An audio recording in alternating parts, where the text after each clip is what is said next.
ഇപ്പോഴും അതിനെക്കുറിച്ച് ആലോചിക്കുമ്പോൾ മുട്ടിടിക്കും. കാരണം എല്ലാവരും കാണുന്നുള്ളത് സംഭവം ഡാൻസിന്റെ. പക്ഷെ I had a lot of fun shooting. Actor എന്ന് പറയുന്നത് എനിക്ക് കുറച്ചുകൂടി ഇഷ്ടം. ഈ ഒരു അവസരത്തിൽ പറയാനുള്ളത് ബേസിക്കലി ആദ്യം തന്നെ എനിക്ക് ദൈവത്തിനോടാണ് നന്ദി പറയാനുള്ളത്. കാരണം ഇപ്പോൾ ബിഗ് ബോസിന് എടുത്ത് പറഞ്ഞതുകൊണ്ടാണ് ഞാനത് അങ്ങനെ അറിയപ്പെടാൻ താല്പര്യപ്പെടുന്നില്ല. എനിക്ക് അതൊരു പ്ലാറ്റ്ഫോം മാത്രമായിരുന്നു. പക്ഷെ കഴിഞ്ഞ വർഷം ഈ ദിവസമായിരുന്നു ഞാൻ എവിക്റ്റ് ആയ ദിവസം. അന്ന് ഭയങ്കര ഒരു എന്താ പറയുക നെഗറ്റിവിറ്റിയുടെ ഒരു ഭയങ്കര ഹൈറ്റിൽ നിന്നിട്ട് അത്രയും വിഷമിച്ചിട്ടുള്ളൊരു സമയമാണ്. ഈ വർഷം കറക്റ്റ് ഒരു 365 ഡേയ്സ് കഴിഞ്ഞ് കഴിഞ്ഞപ്പോൾ ദൈവമായിട്ട് എന്നെ ഈ ഒരു വേദിയിൽ എത്തിച്ചു.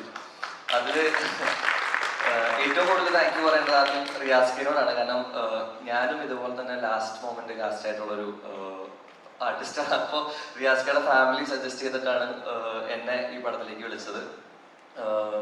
സലാമക്ക വിളിച്ചു, സംസാരിച്ചു. താങ്ക് യു സോ മച്ച് സലാമക്ക എനിക്ക് ഇങ്ങനെ ഒരു അവസരം തന്നതിന്. അതുപോലെ തന്നെ ഇപ്പോൾ വഫ നേരത്തെ പറഞ്ഞു, വഫയുടെ ഫസ്റ്റ് ലവ് ഡാൻസ് ആണ്, എൻ്റെ ലാസ്റ്റ് ലവ് ആണ് ഡാൻസ്.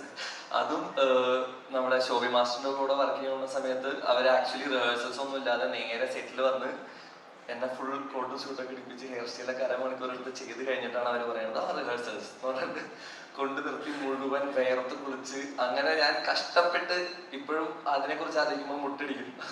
കാരണം എല്ലാവരും കാണുന്നുള്ളത് സംഭവം ഡാൻസിന്റെ. പക്ഷെ I had a lot of fun shooting for this movie. എൻ്റെ ആദ്യത്തെ സിനിമയ്ക്ക് ശേഷം ഞാൻ ഇത്രയും വലിയൊരു പ്രൊഡക്ഷൻ്റെ കൂടെ ഇത്രയും വലിയൊരു കാസ്റ്റ് ആൻഡ് ക്രൂവിൻ്റെ കൂടെ വർക്ക് ചെയ്യുന്ന ഒരു സിനിമയാണ്. സിദ്ദിഖാൻ്റെ കൂടെ ഒക്കെ കുറേ നേരം ഇരുന്ന് സംസാരിക്കാനും എല്ലാവരും കൂടെ ചെയ്യാനായിട്ടുള്ള അവസരം കിട്ടി. പിന്നെ ഒരു ഗോപിചേട്ടൻ്റെ ഒരു അടിപൊളി പാട്ടിന്റെ ഫേസ് ആവാൻ പറ്റി. പിന്നെ നേരത്തെ പറഞ്ഞ പോലെ തന്നെ ഞാനും ഇവിടെ ഒരുപാട് പേരെ കണ്ടിങ്ങനെ ഓസ്ട്രക്ക് ആയിട്ട് ഇരിക്കുവാണ്. അപ്പോൾ താങ്ക് യു സോ മച്ച് സലാമക്ക. ബാക്കി എല്ലാവർക്കും all the best for the movie. Thank you. Thank you Gauri.